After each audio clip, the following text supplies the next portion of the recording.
quick fact. My name is Jeff Kosatek. I'm an executive coach and keynote speaker with Core Authenticity. I like to have fun while I do what I do, and my purpose is all about empowering and encouraging others by teaching anyone who wants to learn and setting the example. Part of that involves turning adversity into advantage. All right, so today, welcome to session 5. This is Leadership OS. For those of you that have been here with us since the beginning of the year, the beginning of time, we started in quarter 1 with Engage. We're in quarter 2, so that means we're moving into Equip, and then quarter 3 we'll hit it up with Empower and Encourage. This group is built on shared values. I'm a big values guy, and these are the values that the group determined that we all share in the very beginning. This is part of our January meeting. So if you are here, you probably align with excellence, integrity, perseverance, or teamwork. Probably 2 of those. If we don't have a crossover of at least 2, you may or may not get value from this group because it is all about alignment. All right. Here's what we got going on. The Leadership OS, the Leadership Operating System, is all about equipping executives and high achievers with a clear, scalable system for how they decide, communicate, and lead, driving results without burnout. Oh yeah. Can I get a oh yeah? Oh yeah. Oh, that's great. Look at that. We don't need coffee. We do not need coffee. We don't drift and we don't do busy work. Our first session, session 1, was all about values. Session 2 was about our mindset. Session 3, we focused on the performer versus performance paradox. And last session, session 4, we talked about our fellowship, building our personal teams. And now it's time for session 5. I'm very excited about this. Session 5 is the 6 keys to mindset mastery. I actually have 4 of them with me. Oh, you can't see them because they're really dark, but these are the templates for the actual real ones, courtesy of my nephew. Very excited. 3D printing. Who knew? 2026. So we're going to focus on 6 keys to mindset mastery today. Why? Great question. I know you were thinking it, Pete. Here is the reason. This is my stack of rocks. So many times we focus on possibilities, and we're looking for new possibilities. We're not leveraging our current network. We're looking to make new cold contacts. We got to find new opportunities out here, and we're not looking at what is already in our sphere of influence and circles. And so sometimes we'll go down and we'll change our results, and then we experience new possibilities, different results, new open doors, new closed doors. But to get the different results, we do have to what? We have to modify our behaviors. Thank you, Air 5. Yeah, we have to modify our behaviors. When we change what we do, we get different results, which then unlocks new possibilities. Most people just stop there. Like, well, I just have to do something different. Well, I have to follow a different 5-step program or a different 12-step program. However, there is something beneath the behaviors, and that is what we're thinking. Hey, good morning. Dude, good to see you. Yeah. Sorry to interrupt. Oh my gosh, we're so upset. So Jim, real quick for everybody online and for everybody in the room. Earlier we went around and did a real quick introduction. We just said our name, and Fred did a phenomenal job. We did our name, what we do, and then we answered this question. What is our purpose? Who are you here to help to do what, and what is the transformation? Jim, you've got an incredible story, so I thought, you should at least say hi. Well, yeah, I mean, it's just like, this is the bonus round because, we wait, and now it's spotlight, Jim, the guy. So I'm Jim Herzog. I'm in the hotel business. I work for a company called BMI Hotels, which is a national sales office for independent hotels. Tried to solicit offsite meetings for corporations, national associations, and so forth. And then about 10 years ago started a representing speakers to kind of go along with that. Jeff is one of them. And so I have a lot of athletes that I represent as well as far as speaking and so forth. And my purpose is to just really treating everybody right, the way, you know, God wants me to do it, you know, so. I get behind that. Yeah, thank you. Thank you, Jim. I appreciate it. Okay, so back to this, where we're talking about 6 keys to mindset mastery. And why are the 6 keys important? Well, if we want to discover new possibilities, we do need to change our results. If we're going to change our results, we need to modify our... Yeah, air fives for everybody. If we're going to modify our behaviors, we do need to control our thoughts, because what we're thinking then translates into action, which then translates into results. Few people will spend a lot of time here. Even fewer will understand the feelings behind the thoughts. And behind the feelings is our core. Feelings are not right or wrong. They're not good or bad. They're not positive or negative. And I will fight you on this. They just are. And beyond that, they're indicators. Indicator lights for core needs, values, or beliefs that are being met or neglected. That's one way we use feelings. The other way we use feelings is as fuel. So feelings both serve as indicator lights and as fuel for the future. This down here drives everything. If you take this rock out, the needs, values, and beliefs, then everything else falls. I believe that everything comes back to our beliefs. It is why I put this in here. You all remember the thermostat, if you've been with us for any amount of time. Your mindset is what you believe about yourself and how you interpret the world around you. Your belief acts like a thermostat in your house. You will not outperform your mindset for very long. Everything comes back to that. This sets the bar of your potential or your limitations. That's just for you, Chuck. Potential or limitations. And what's really cool about this is that just like you can set your thermostat in your house, you can change your beliefs. You can change your beliefs. And that is what the 6 keys to mindset does. Here they are in graphic form. So we've got what you want, your perspective, your feelings, your story, your belief, and your approach. That's what we're going to break down today. Today is very much about interaction. It's about workshopping for you. So please get your notes out now. Get a writing notepad or computer, be ready to go, because this is all about you today. We're going to actually apply these 6 keys to a real world situation that you have. So go ahead and get your writing stuff out. I will wait 30 seconds and stall with filler words like supercalifragilisticexpialidocious and anti-establishmentarianism. Anti-disestablishmentarianism. Hey, yeah, that goes back to high school. Polysyllable sesquipedalism. Bless you. That was good. That was really good. 35, anti-disestablishment 28. I think that fills our 30 seconds of filler. I appreciate that. All right, so 6 keys. Today we're going to walk through it. So first step, I want you to write down a current challenge or situation, current challenging situation, circumstance, or person. Something, and we're going to take out the emotion and we're going to take out the judgment. We just want to write down the facts. So I want you to think of an area that you're currently facing adversity. Something that you want, that you need to engage with, something that you're maybe putting off, maybe a person that you're not confronting or holding accountable, or maybe there's an action that you feel like you need to do to move your business forward or a relationship forward, and you're not doing that. So we're going to write that down. Not with take out the emotions, take out the judgment, just here are the facts, ma'am, just the facts. This is the situation. As you think through the situation, then write it down.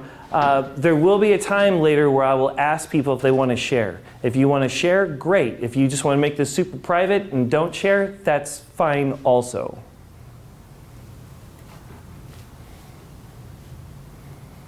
First step before we use the 6 keys is clarify, why are we using them? This is the door. Let's find the door first, or the lock. I'm going to go with door. I like door better.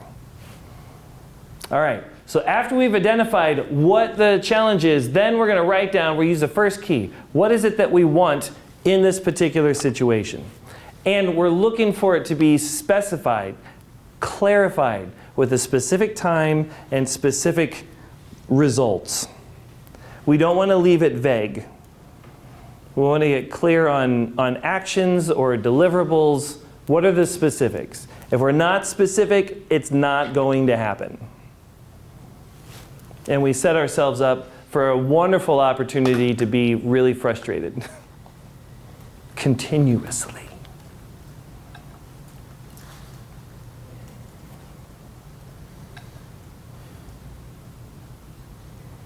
And it doesn't have to be a novel. We're just looking for bullet points. This is the situation. This is what I want.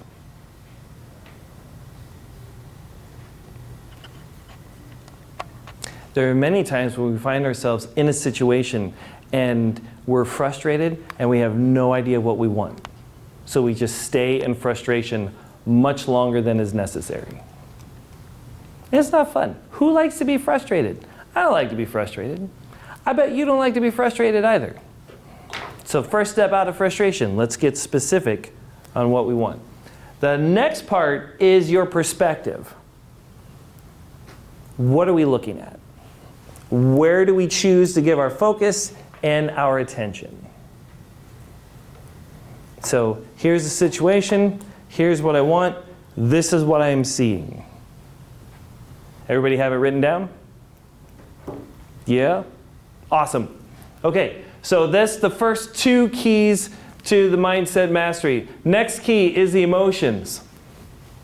As you look at your perspective, at what you're focusing on, there are emotions that will kick up for you. What are those emotions? Write those down.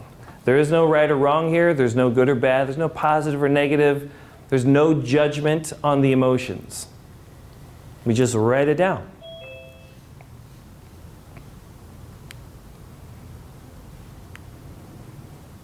It might be angry, it might be frustrated, it might be exhausted. There's a lot of options. What I like about the 6 keys to mindset is it takes the vagueness and the overwhelming fog of a situation and distills it down to something that we can actually work with. And once we have it named, just like Mr. Rogers said, if it's mentionable, it's manageable. And right now we are mentioning it very specifically. All right, so after we get down to the emotions, then we go on to story, the story key. This is where we make sense of our emotions and we make sense of the perspective. We start connecting dots and we make a picture. Whether the picture is real or not is irrelevant. We all do this all the time. And when we are reacting to a situation, it happens almost automatically. So as you look at your perspective, what you wrote down for that, as you look at all the emotions that it kicks up, you will write a story. You make sense of it. What do you tell yourself about that person, about that circumstance, about you? How do you make it make sense? This key is very powerful in this moment.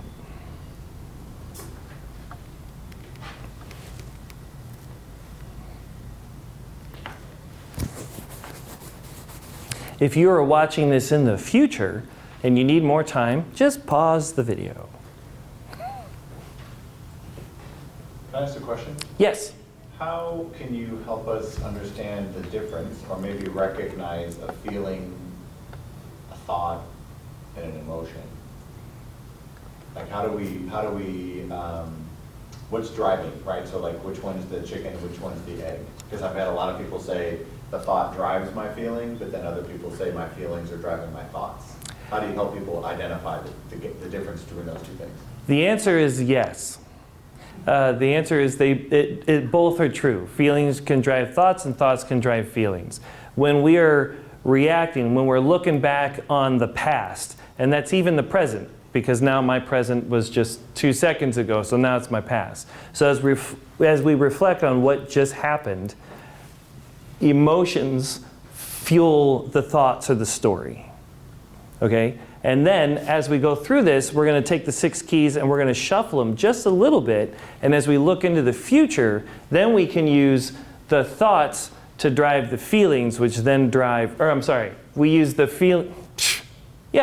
we flip it. We use the thoughts to drive the feelings, and then the feelings drive our actions. So it changes. So as we go into the future, it flips this way. As we look in the past, it's usually feelings that drive the thoughts. Does that answer your question? Yeah. Great. So isn't emotion more of a physical thing? Can you tell me more? Yeah, you get frustrated, you feel your breathing changing, you feel yourself tightening up. At least I can. Yeah. Emotions definitely have a physical impact. You know, if you feel really happy, that leads more to a lighter feeling. If you're feeling sad, you can drop down, the shoulders drop. Absolutely. What's really interesting about feelings is if you feel anxious and you've got this ball of energy inside you, if you smile, your body will think that you're actually excited.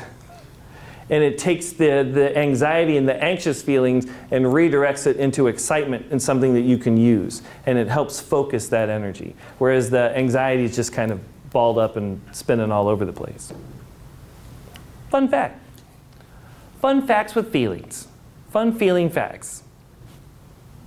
Did anybody else have a question so far? I feel like I'm doing all the talking, because I am. Yeah. Yeah. When you say connect the dots, are you just fortune telling of what you'd like the future to be? No. So this Story. is how you're making sense of the present.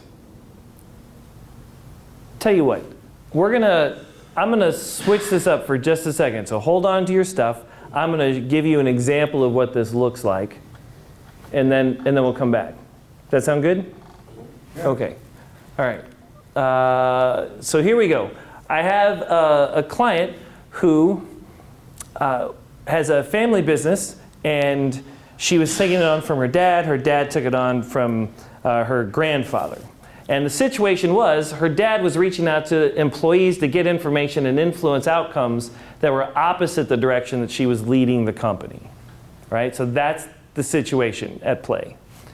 What she wanted him to exit the business just like her dad did for her. I got my pronouns mixed up. Or like her grandfather did for her dad. And she also wants her dad's respect. The perspective is, dad asked again, so this wasn't the first time, but her dad asked again an employee for monthly reports that she had already given him the information for, and he didn't come to her with questions. So this is what she's focusing on. Okay? Her father keeps talking to other people and asking for information she already gave him, and her father is not coming to her for clarification, just totally cutting her out of the loop. That's what she's focused on. As she focuses on that, she feels disrespected, angry, here we go again, fatigued. It's happening again, it's happening again. This is tiring for her. So what is the story that she writes? Dad's undermining, doesn't trust, respect her. That her dad can't let it go. He's poking at an old wound. He's going around us, which is her team, and thinks that he can do whatever he wants. So this is the story she writes to make sense of what she's seeing her father do. Do we have any questions, clarification around that? So far, so good. Based on this story, she creates a belief about what's possible in the future. So based on the story, she thinks, oh my gosh, this is permanent. He is not going to change. This is never going to look any different than it is now. So based on that belief that it's permanent and unchangeable, she chooses an approach. And we'll all choose an approach in a minute. She chose to compare and control, compare her situation to her father's situation to other CEO situations. She felt the need to control everything as much as possible. She uses words like, I need to do this, I have to do this, I should be doing this, I can't do this. And then she's constantly poking holes in the situation. Like, yeah, that might be going great, but this isn't. And so based on that approach to the situation, she chose to do nothing and just bottle her anger up and avoid her father at family gatherings. Okay, so this is how we use the 6 keys of mindset to understand what's going on and where we're at, and to make sense of why we're doing what we're doing. Okay, any questions about the scenario so far? So she came to you to try to say, I don't want to do nothing and bottle up my anger, what else can I do? Or is that the decision that she made, that that's what she has to do until he retires or whatever? She came to me because she was taking on the family business. Father wasn't stepping out. And so that was causing problems. And so this was an assessment tool that we used to figure out, okay, well, let's be really clear about what you're doing and why you're doing it. So, yeah, she did not want to do this because this is not working for her. It's causing massive family frustration, lots more family tension, and then there was other issues at work, and then it's creating more tension with the employees and everybody else. So she wanted this to stop. So, all right. Yes? Did they have an agreement, but basically he's breaking by not stepping out? Did they have Yes. a date and he's supposed to, Yes. oh, so he's breaking the agreement? Yes. Got it. And she keeps talking to him, but he keeps doing the same stuff. He keeps going in and asking again anyway. Dad, don't ask other people. Okay. Hey, TJ. And you're like, Dad, don't ask other people. Okay. Hey, TJ. And so she's frustrated, and so the frustration is building, and then she's like, it's not going to change, so why bother? That's how we got here. Good questions. Any other clarifying questions? Any clarifying questions online? Nope? Okay.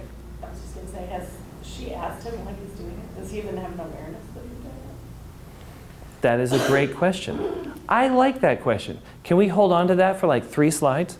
Yeah. I appreciate you so much. Okay, so we're going to jump through this. We're going to come back to that for a second. Wait. No, it is here. It is here. All right, so now we're going to use the 6 keys, and we're going to switch it up.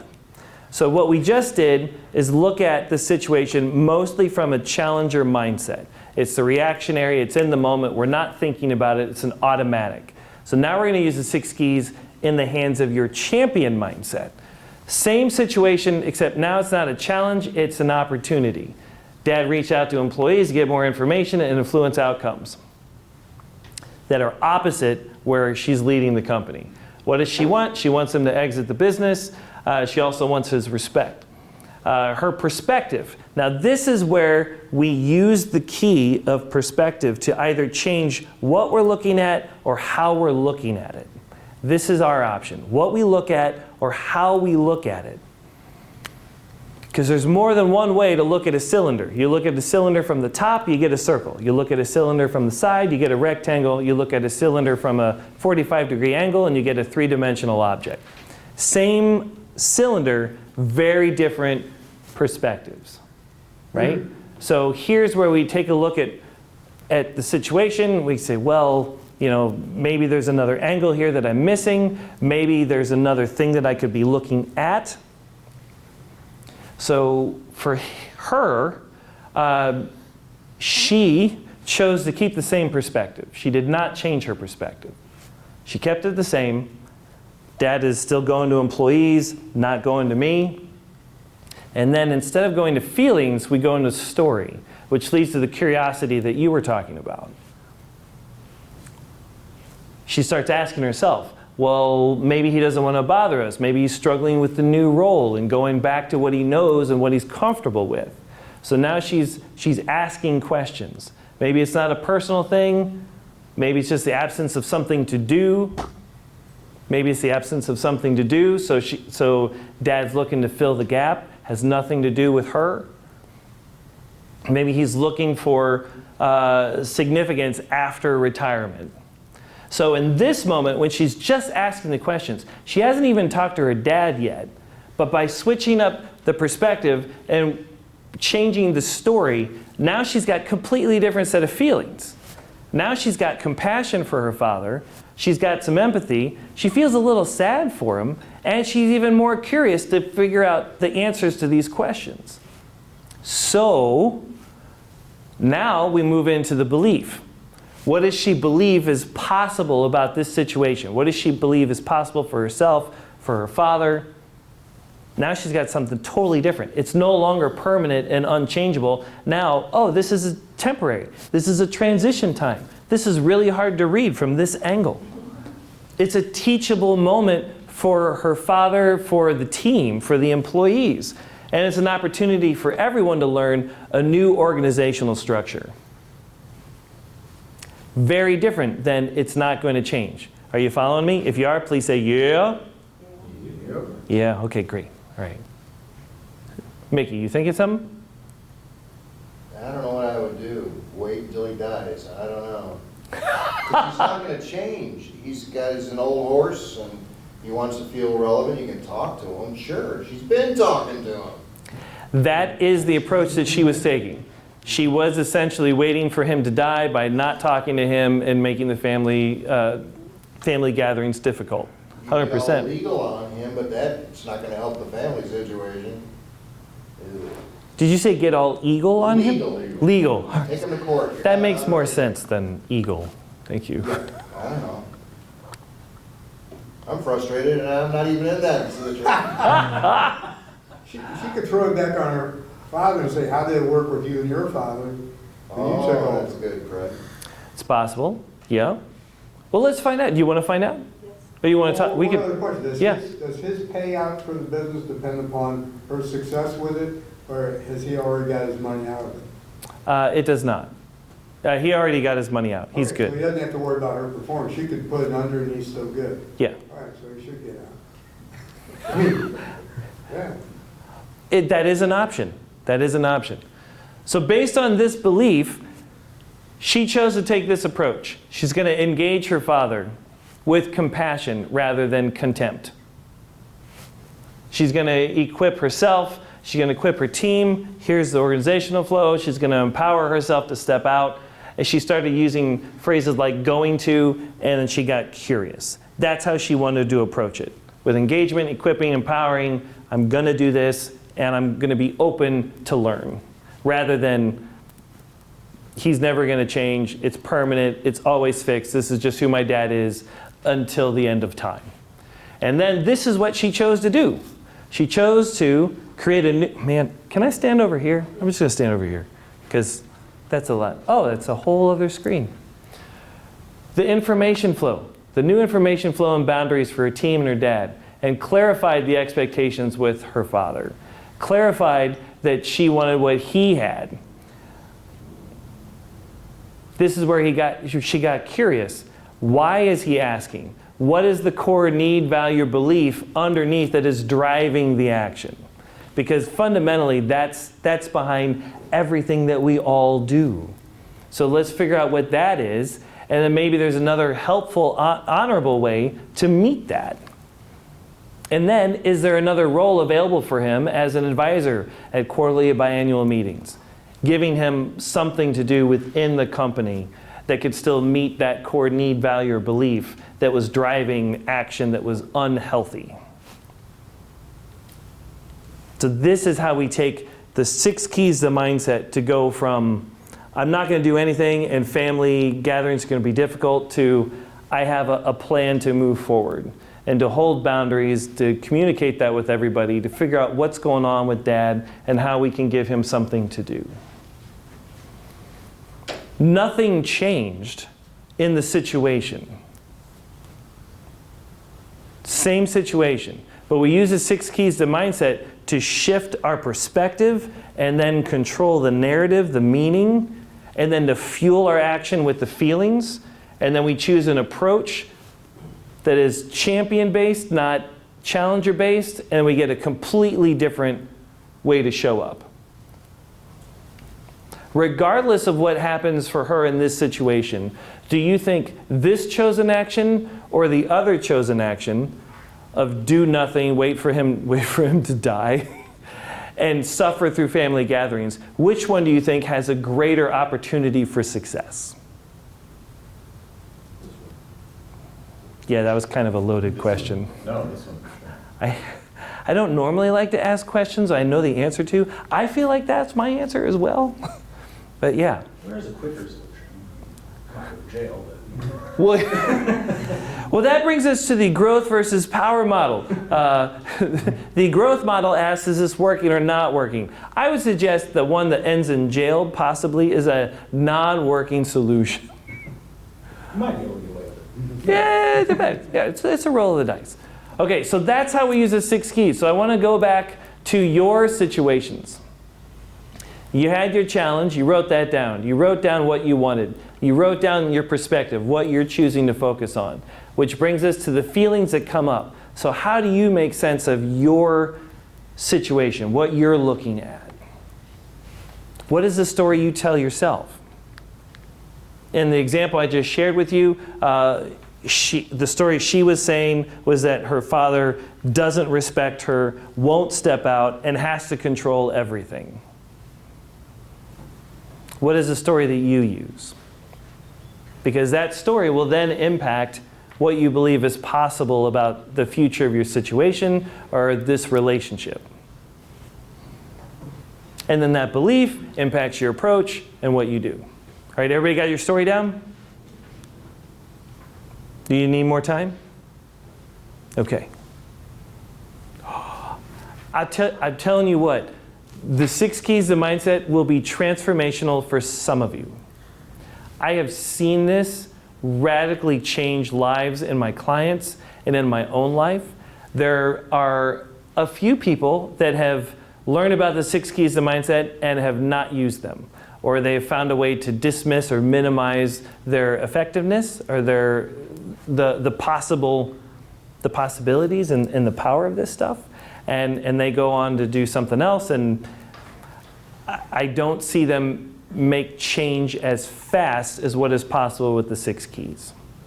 Everything comes down to belief, and the 6 keys are a great way to shift core belief quickly about a particular situation. All right, so after a story, what do you believe is possible? What is that leading you to believe? Now, not using the champion mindset, just reactionaries. You look back to what's going on. Your perspective, the story that you're telling yourself, the feeling, what do you think is going to happen? Is it something that is permanent? Is it pervasive and that it's not just isolated to this one situation, but is all over the place? Is it personal? They're out to get you. The car is out to get you. The dishwasher that's always breaking is out to get you. It's a personal thing. Mine is. And then, what approach do you want to take? Now, we talked a little bit about this back in February for the mindset session. How do you want to show up? Are you going to compare? Are you going to compare yourself to everybody else? Are you going to compete to be the best? You're going to contend to be the best by tearing other people down? Are you going to control everything or control nothing? Do you use words like, well, I'm going to try to do this? Do you find yourself saying, I need to, I want to, I have to, I should, I can't, or I don't know?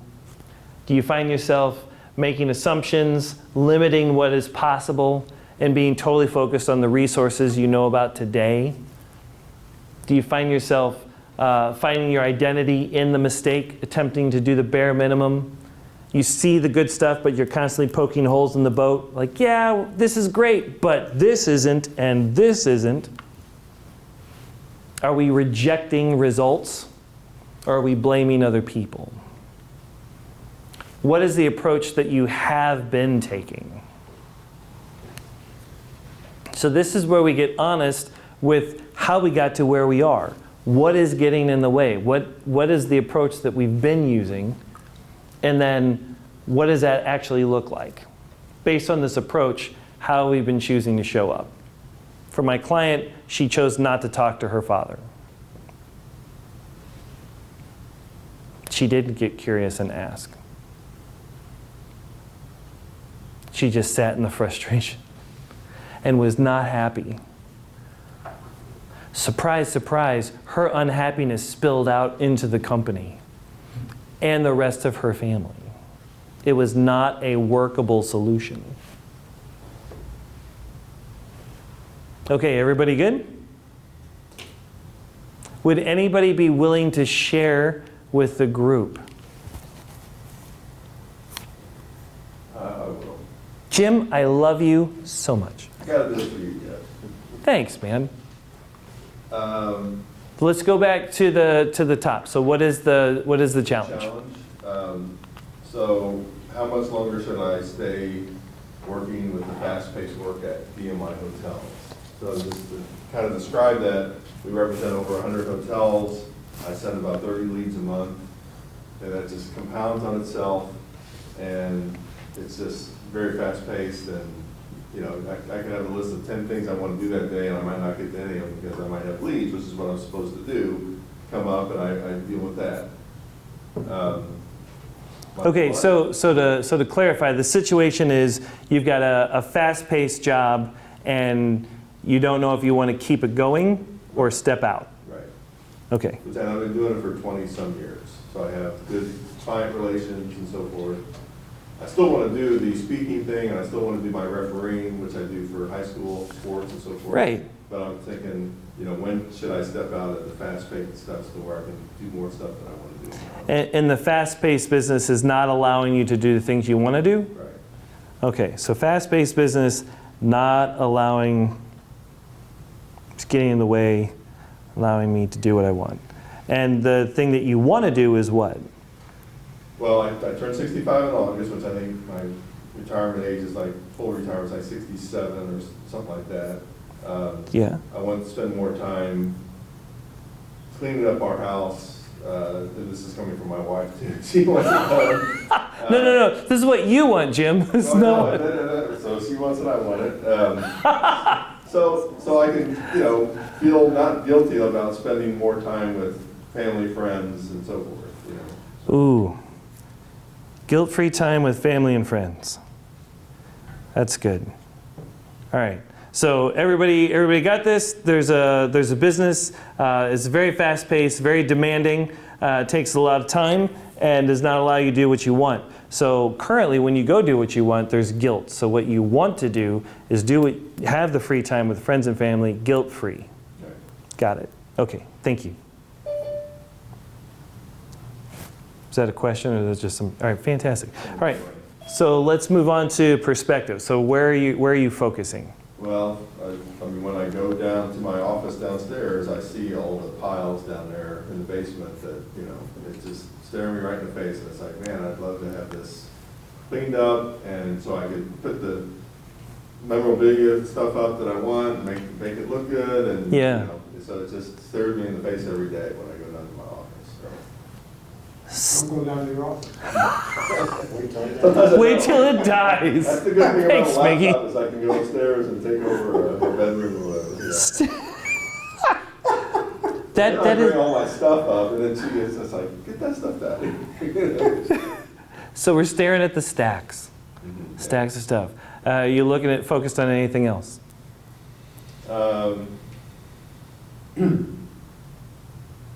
Well, I mean, I guess just this is what this job requires. It just requires a lot of time and putting a lot of, you know, mud on the wall. You have to put a lot of leads in the wall to get success, because you only win a certain percentage of your leads. You know, it's trackable, so you just got to keep.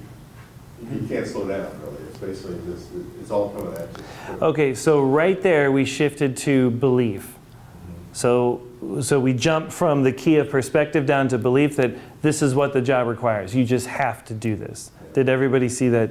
Just want to make sure everybody sees that shift. So for the perspective, we just keep looking at the stacks. Keep looking at the stacks, building up at the house, and this is adding to the frustration, right? Okay, well that leads me to the feeling as you look. Certainly frustration. Absolutely.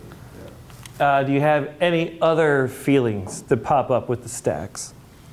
No, not really.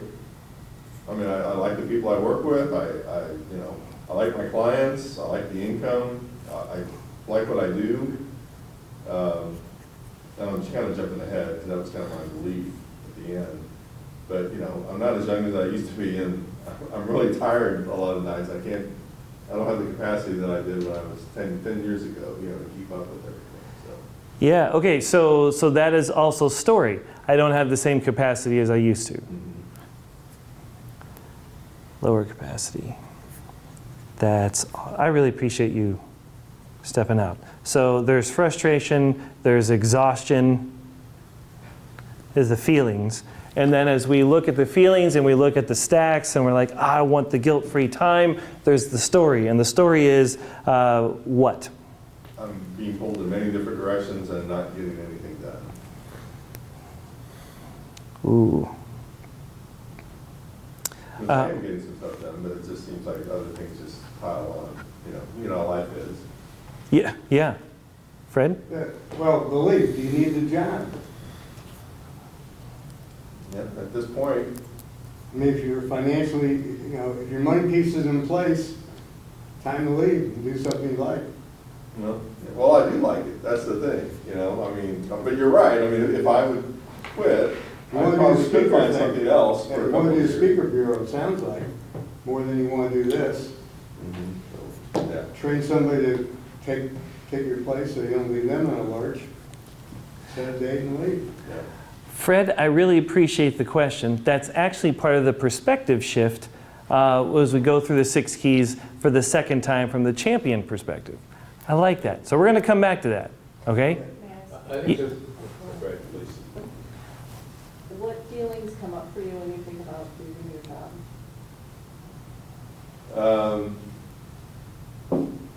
I mean, some of my clients have become friends.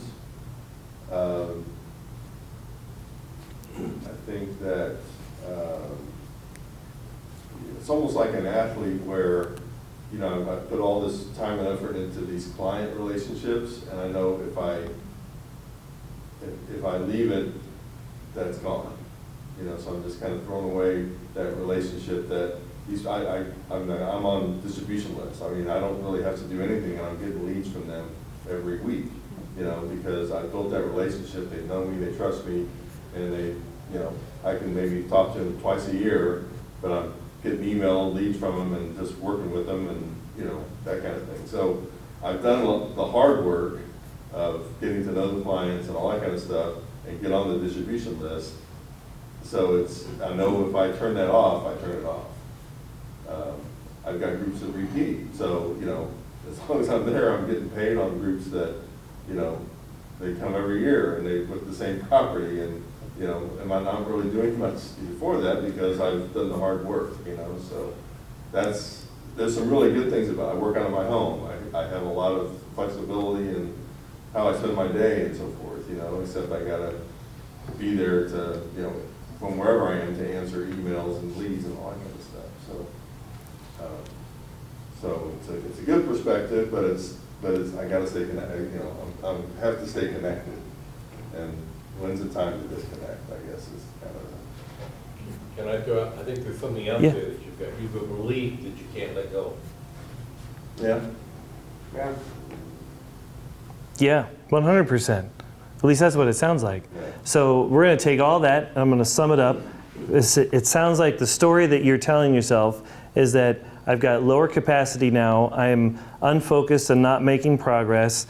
If I walk away, I'm going to lose all the relationships. And look at what I've built. If I walk away, it's just all gone. So there's a story that it will be wasted as soon as I stop. And so based on that, there seems to be a couple of beliefs that pop up, but what did you write down?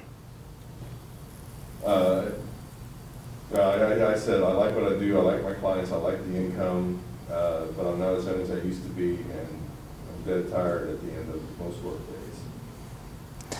Okay, so when we talk about what we believe about ourselves or other people or the circumstance, it sounds like you believe that you just have to keep working hard, that you have to stay connected, that you can't let go of it, and you're I would old. say at this point, I mean, obviously, I could say, I think a year or a year and a half might change that. Mhm. You know, especially as I get closer to full retirement age and so forth. Sure. But right now, yeah, I would agree with that. So then based on that story and that belief, what is the approach that you're currently using? in your work situation?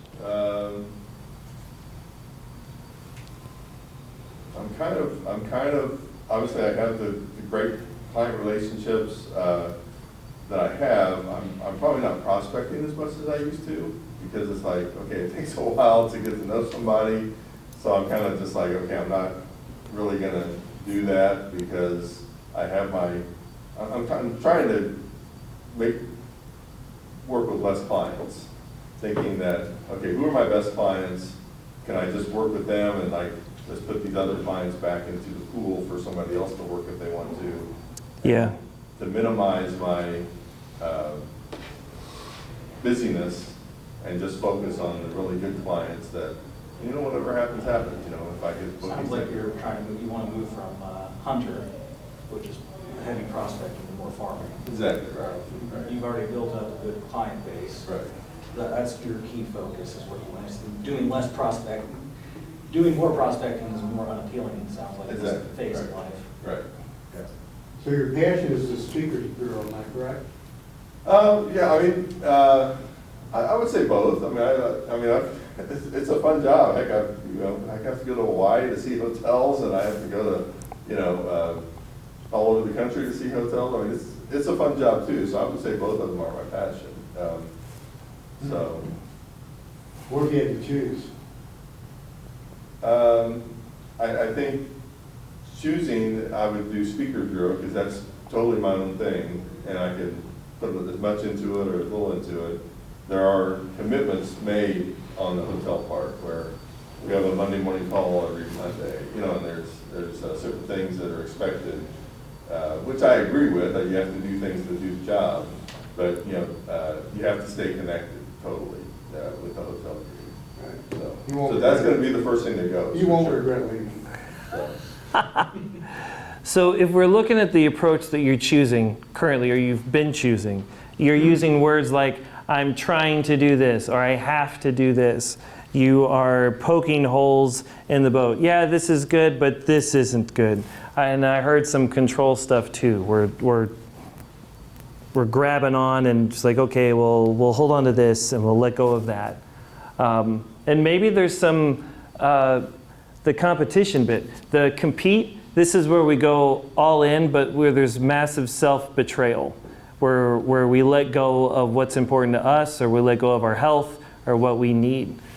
I don't know if that fits or not. No, I think I do pretty good with, my wife and I, we walk the dogs every day. Yeah. I referee, field hockey and basketball, so that keeps me in shape. And So you just want to do more of that. right, that's the stuff Yeah. I want to do in retirement. After this is gone. Yeah. So right now we're trying, we have to, we're focused on our available resources, we're poking holes, and then there's how we're showing up. So your action, what you're currently doing, you said your prospecting is lower. What else are you doing? Just doing what I've always done. I know what's expected of me, so I'm doing that, but I'm not doing as much like prospecting and so forth as I used to. So we're doing the minimum? Maybe not minimum, but Bare minimum? Only because it's free. Sorry. That was, maybe not, what were you going to say? I'm doing less. But enough to keep going. Yeah, nobody's questioned what I've been doing or anything at this point. Above minimum. Yeah, I'm doing above minimum still. All right. So we're doing above minimum. We're not pushing. We're doing low prospecting. And then when it comes to the stacks, we just stare at them? Well, I'll try to get to this one and that one, but then it seems like by the time I get that done, then something else comes up, So how do you handle the stacks? Well, they've just been sitting there. So we're not doing. Oh, yeah, I've had all the training of, do one a day and stuff like that, so I get started as that and maybe get that done, but there's just many more, so. Okay. What was that, Fred? The job. Quit the job. I mean, you're financially able to leave. Don't just leave, but Right. make sure it goes along. You still have some of those relationships, touch base, they're prospects for getting your speaking clients into Right. those establishments. you can still maintain that, but you don't do that, you'll go to your grave still working, feeling like you did. Right. You could tell Fred clearly cares and wants you to find a way around this situation. The 6 keys to mindset is a tool that we can use when we don't have other people to talk to for outside perspective. So that's one of the reasons why we're going through this system. Because not everybody has a Fred in their back pocket that's going to be like, quit the job or you will die. That's very dramatic, but I'm an actor, right? So instead of problem solving today, and I really appreciate that, and there's a lot of care and compassion there, the point of the 6 keys is to help us, give us a tool that we can use on our own to walk through and get to the next step that we feel confident about, and we own our next choice. It's not somebody else telling us what to do or saying, hey, here are the options, pick one. Going through the 6 keys allows us to process, and then we actually own the decision, so we're more likely to take the next step and fully commit. Make sense? So right now, low prospecting, and we're not making headway on the stacks. So let's go back and use the 6 keys from the champion side. Okay, and we're going to talk through with Jim, but I would encourage all of you to do the same thing on your own. So we're going to go back to the challenge. Does anything need to change in how we identify the challenge, Jim, at this point? Is it still the same thing? We've got a fast-paced business, not allowing you to do what you want to do. Same thing, right? Okay. And we still want the same thing. We want more guilt-free time with friends and family.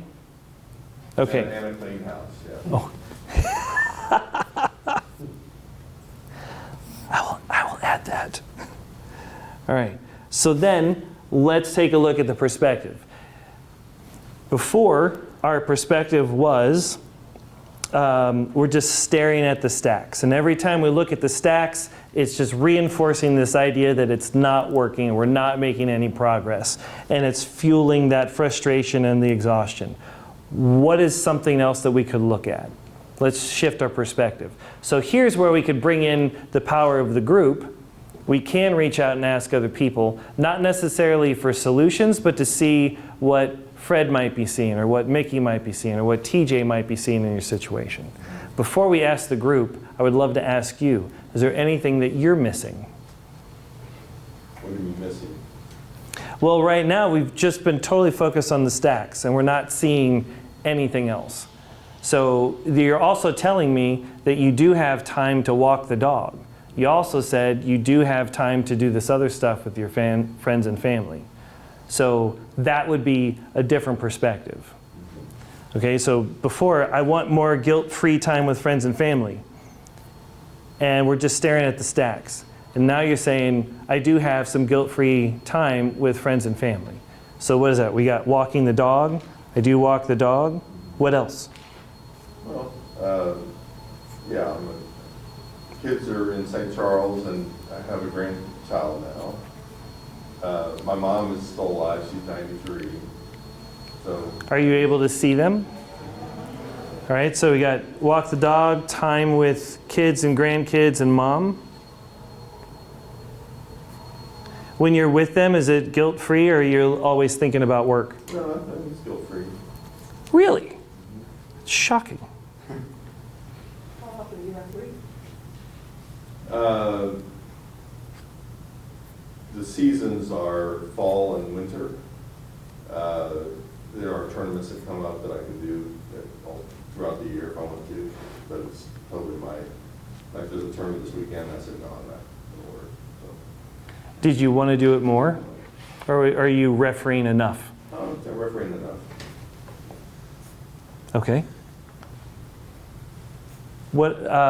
This is a great question. Any other questions that help Jim expand his perspective? Have you thought of using any technology to help you out, or? We do use technology. Sometimes it's more frustrating than it's worth, but we're a fairly technological company. So. Do you use it, or do you prefer not to? I use it. Yeah.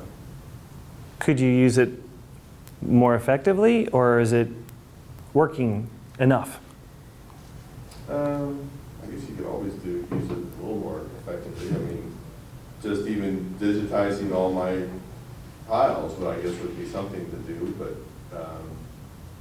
you know, again, that's just a huge project in my mind, you know, to say, is this even worth it, or should I just go through it and just, you know, deal with it how I would deal with it? No, I don't need that, or yes, I need that, and maybe make a new list, a condensed list. That's kind of how I've been doing it. I see something on there, it's like, that was something that was important, you know, let's write it down, but get rid of everything else on that paper and shred it, you know, so. So you've got a list, and then you make a list to keep track of the priorities of this list, and then eventually you make another list and then you make another. Okay. Michael, you're thinking stuff, what are you thinking on? Oh, I mean, I don't want to sound like, I mean, like, I've dealt with this before with other clients, and this is like a 10-minute fix. Like, this is really not that complicated. Like, I've built something, depending on what CRM you're using, that once you get the leads in, it automatically responds, takes in, rates them, gives you just the high-end leads that you're looking at. And then it cuts down your work from hours of scourging through leads and reports and RFPs and all that stuff to maybe 5 minutes of just like, hey, here's the top leads, and then that's it. It's I know a lot of people are just like, you know, technology is harder than it is, but it really isn't. And then once you set it up, and if someone teaches you the right way, it's going to make your life better, and you're going to wonder, why didn't I do this 5 years ago? Okay. So, Well, I mean, we should talk, I mean, but the thing is, DMI, that would be a question for the guy that runs it out of Tennessee, you know, but, because he handles the database and all that kind of stuff, you know, so he provides that for us as a CRM. So Simple View is the CRM we use. So, simple view, okay. yeah. So we're going to jump all the way down to possible actions. So what that would be is one action could be to reach out and look for another CRM or another software system to help. I appreciate the suggestion. So we've got perspective as I am walking the dog, I am spending time with kids, grandkids, with my mom, I am refereeing enough. I don't want to referee more. And I do have systems in place now. They are working. They could work better, but they're getting the job done. What's something else that we could look at right now as we change the angle? You say you want a more guilt-free time with family and friends. What would that look like? Yes, I mean, I have friends that are retired that they want me to play golf, and, you know, that's, I did do it a couple weeks ago on a Friday, you know, but they play on Tuesdays and Thursdays, and it's like, yeah, just can't really be out of the office for that, you know, at this point, so. On a regular basis, maybe here and there, you know. How much have you spent with your speaker business? It's kind of an offshoot of the hotel. Everything is led by the hotel business because, you know, the idea is that I work with a client, they book their meeting 2 years out, 6 months out, they're starting, or a year out, they're starting to look for the speakers. It's the same client. I can ask the question, hey, what are you doing for speakers? And if they have any motivational speaker or athlete speaker needs, then I've got something to offer. So it's really kind of goes hand in hand. The hotel business has always been leading because I've just been doing it for so long and so forth. So would your employer send you leads for the Speakers Bureau?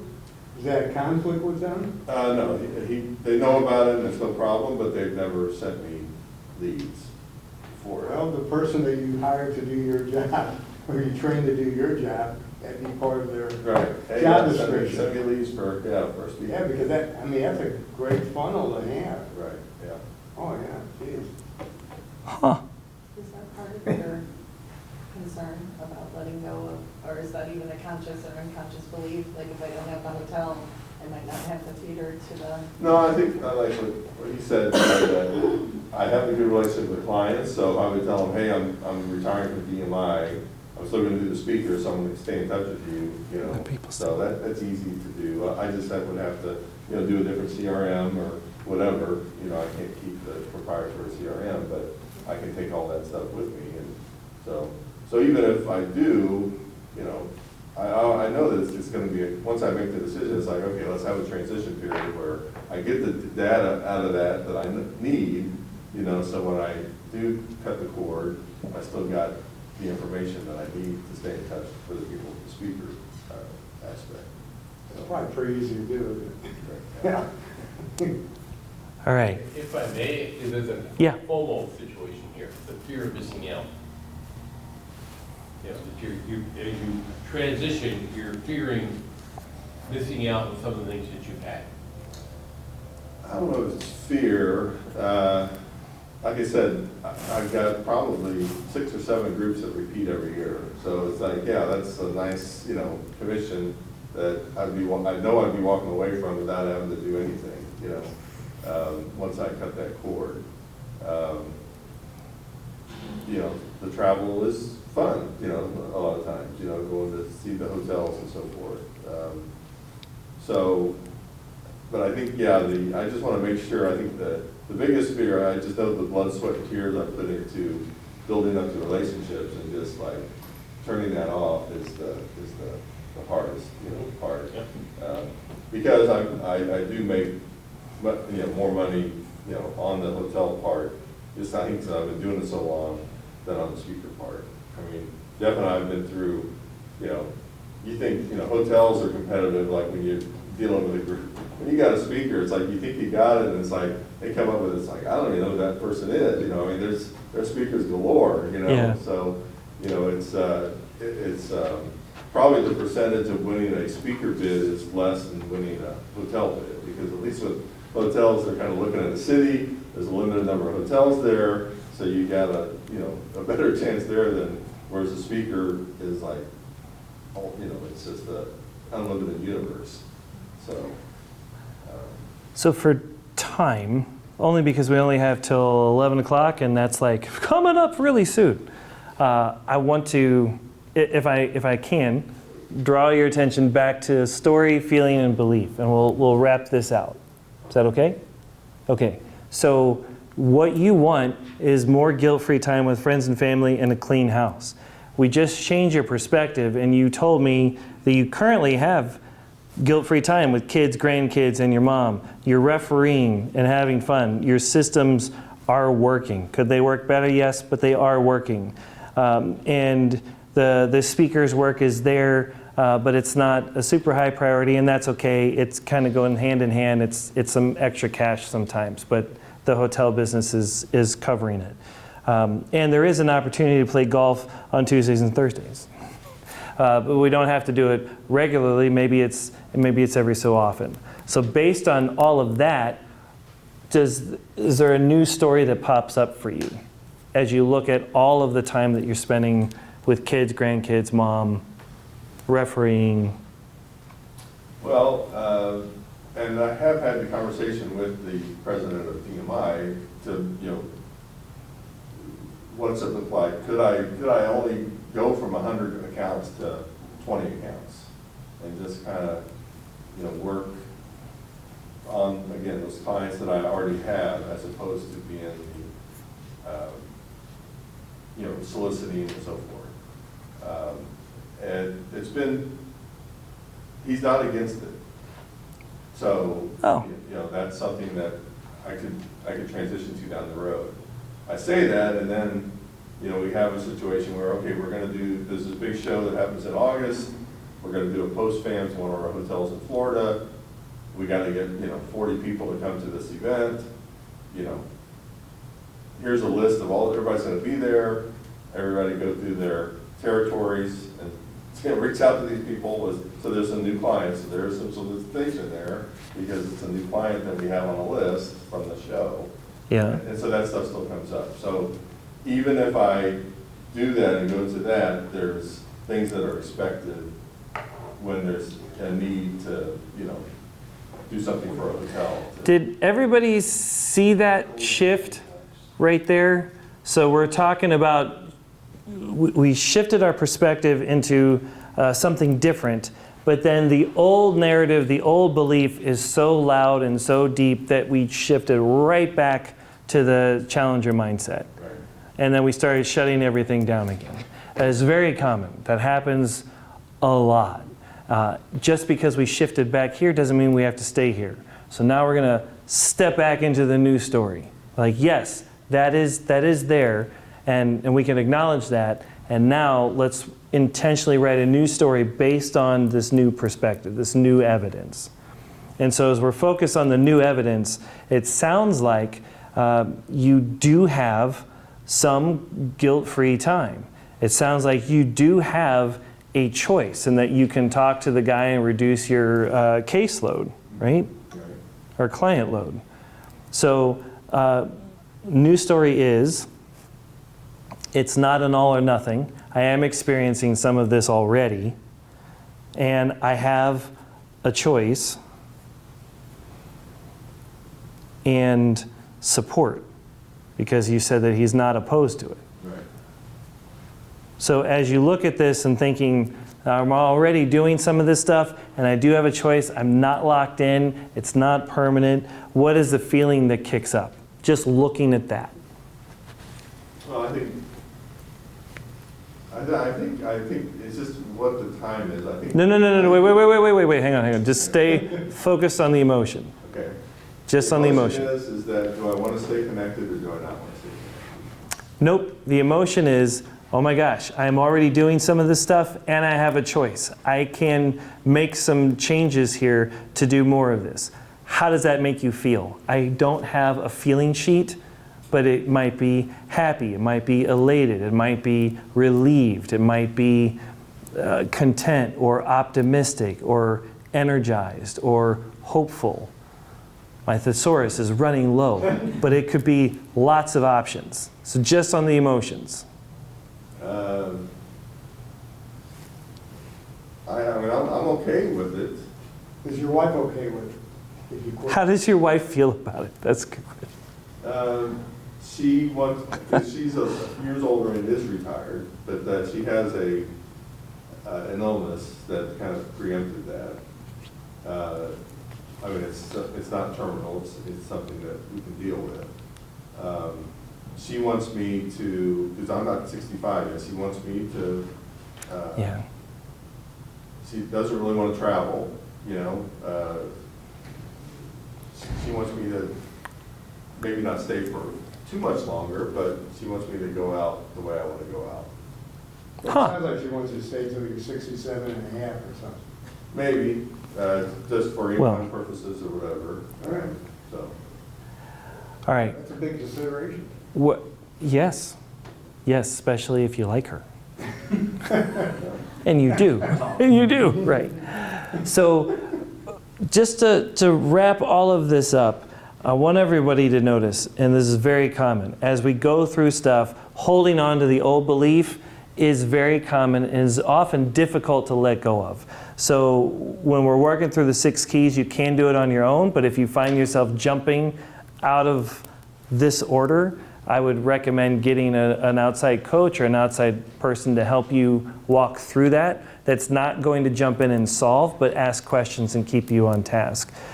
When it comes to the emotions, on the champion side, we were coming up empty. Emotions drive motion. Emotions fuel our next action.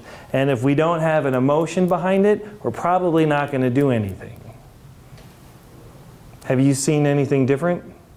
No, I mean, that's what drove me to do what I do. And so like my question really is not like from a public facing surface level, but who actually means the most to you in this story? The clients or the wife? or the family, right? And like, it's not, well, like in your heart, if you had a month left, if you're looking back, wanting more time, who is it with? And I'm not saying quit everything just to do this thing. I'm saying that's the lens and that's the emotion that you look at everything, right? It helps soften the identity because you'd rather be more famous at home than with your clients. Yeah, but the income does come into it, though. Sure, and that's what I'm saying. I'm not saying like quit everything, but like that's the thing that we're going to be the most proud of, and that's the emotion that I'm talking about. is like, if you really think like, I want to be there for them more than anything, you'll start to make different choices. And you want to show up as the best of yourself for them, not the rest of you for them. Right. Because you'll live in regret with that. We already know that. We don't have to live to the end to look back and know that. We already know that.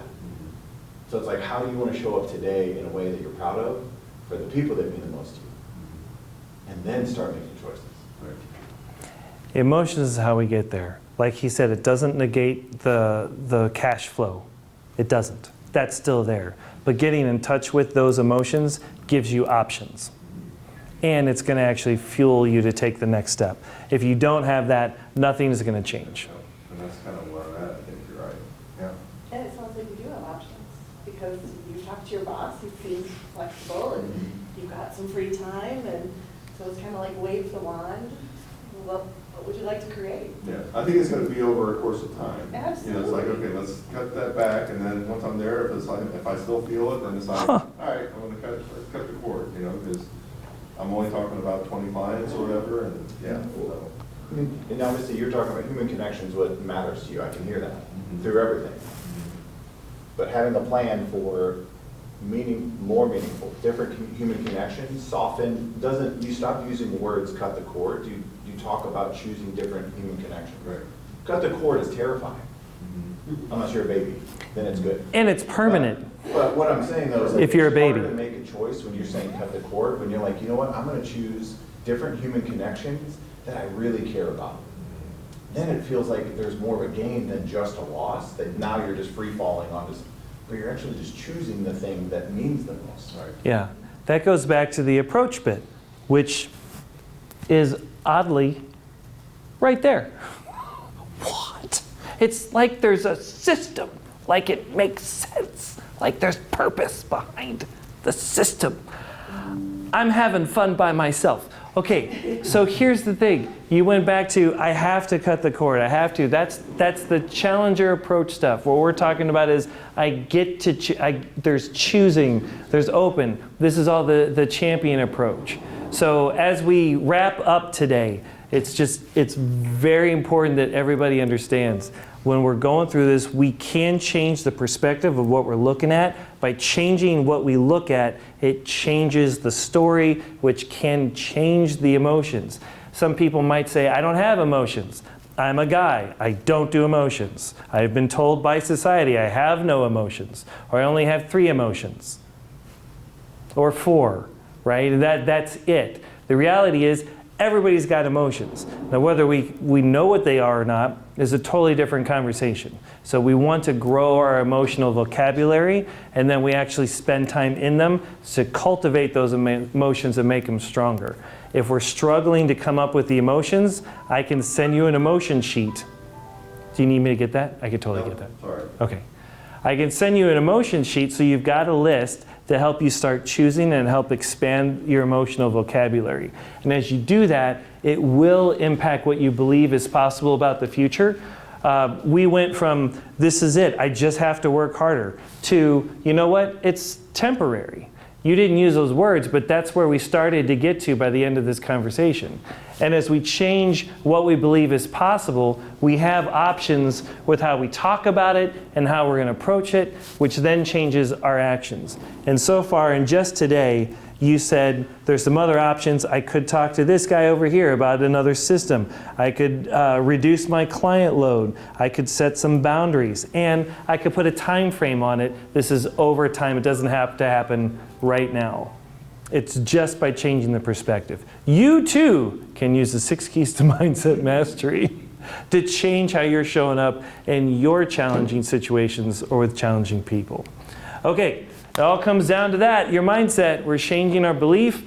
Unfortunately, it is 3 minutes to 11 o'clock. I wanted to let everybody know the inner circle is another great way to help change belief and help offer new perspective and get accountability. If you'd like to check that out, you can for free for 30 days.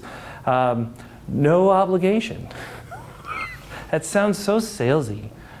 I don't mean it for it to be salesy, but we'd love to have you there. Otherwise, we're going to be back next month. That is, what is next month? It's June, 2nd Wednesday of the month. We'll be back.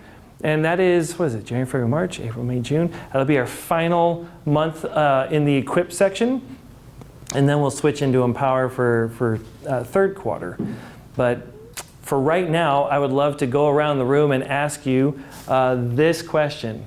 What is one actionable takeaway that you're going to do between now and next month? There's a lot of options there. You got like 4 weeks. So we can go really big or small.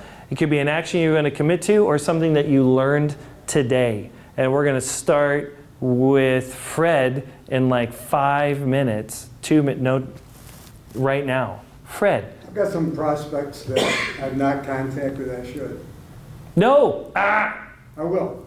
Great. Thank you. I did that on purpose. You know. I appreciate you set me up, man. I appreciate that. Mickey. I think Fred should talk to Big Jim about getting acquainted on booking you. I can do that Perfect. too. Yeah. Yeah, TJ too. I'm gonna do some studio arranging for a big band, for an 80-piece band. I've been thinking about it, so I'm committing to do that.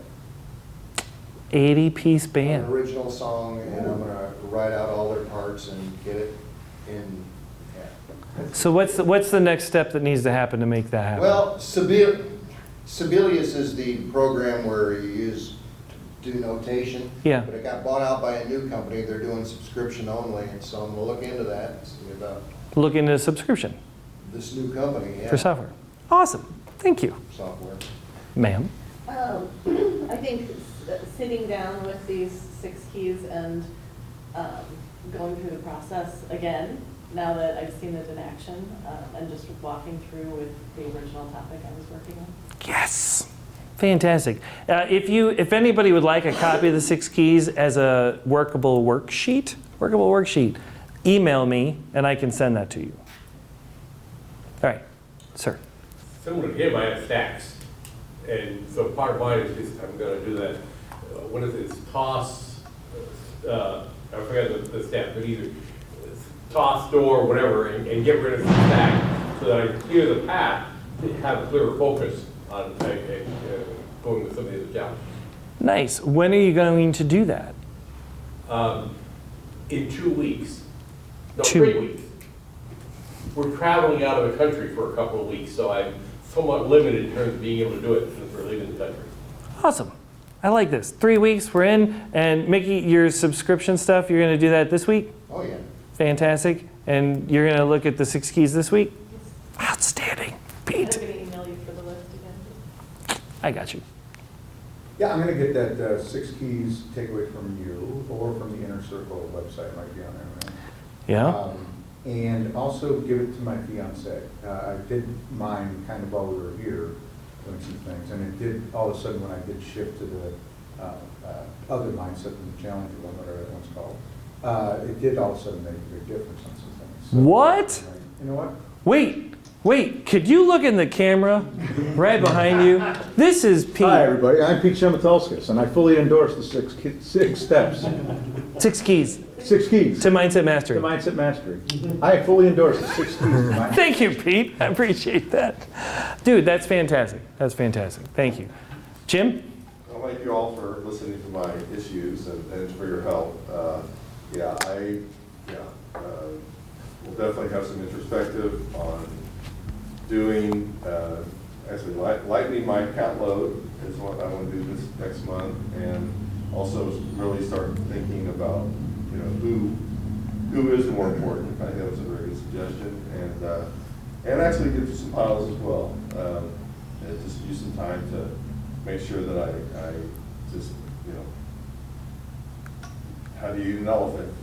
One bite at a time, right? So. That's what they've said. Yeah. I've not eaten an elephant, but I've heard that. Thanks, Jim. Sir? Do some work on the 6 keys, and I think focus more on the emotional side of things. I tend to focus more on the logical, but I think I tend to ignore the emotions more. I need to focus on those because that's what's really the undercurrent that drives the things. Yeah. Thank you. That's this stuff down here. Most people just think they have to change their thinking, but they don't understand that the emotions are where it's at. or where it's at. We use the emotions to understand this so that we can then control this and direct our future. It is possible. That's great. Sir? Yeah, I think the same thing. I usually push down my emotions and shove them down until they go away, and then just use logic. So I'll definitely get in touch with that, and I have a proposal for a big client that I've been sitting on, that it's kind of a big one and intimidating that I've been afraid to finish, so I will knock that out today and finally submit it. So, Yeah, I'm going to. I will. I love that approach. TJ? Yeah, just learning the power of better questions. So I'm gonna really spend the next week, really the next few weeks, diving into asking more questions. My natural desire is to provide guidance, feedback, coaching, whatever you want to say, but like the best coaching is actually more questions than answers. Yeah. So not trying to be somebody who has better answers, but somebody who asks better questions. Not being somebody? But Not trying to be, not being somebody who, yes. yeah, not being the person who wants to give the best answers, being the person Yes! who asks better. We don't try, we do. I appreciate that a lot. Yeah. Thanks, man. And it makes sense that if we see somebody that we care about and we want to help, we're going to want to step in and say, hey, I have a solution. Yo, I'll solve it. Sorry, that's so bad. But anyway. What a good coach will do is listen, ask questions so you hear yourself. Because everyone's got the answers. But that coach will ask those questions rather than answer them. The odds of us following through on a solution that we come up with on our own is significantly higher than following somebody else's prescription. That's why we ask questions. All right, well, that wraps us out. That's our thermostat. I want to thank you all so much for being here. This is the Tom Hill Network Mastermind. In October, we're not going to have a meeting on Wednesday because we've got our 3-day summit. We've got a bunch of amazing speakers. I think you're speaking. I'm not one of the amazing ones. And you're speaking, right? Yeah. So you should check those out. Otherwise, thanks so much for coming. We'll see you in June. Thank you.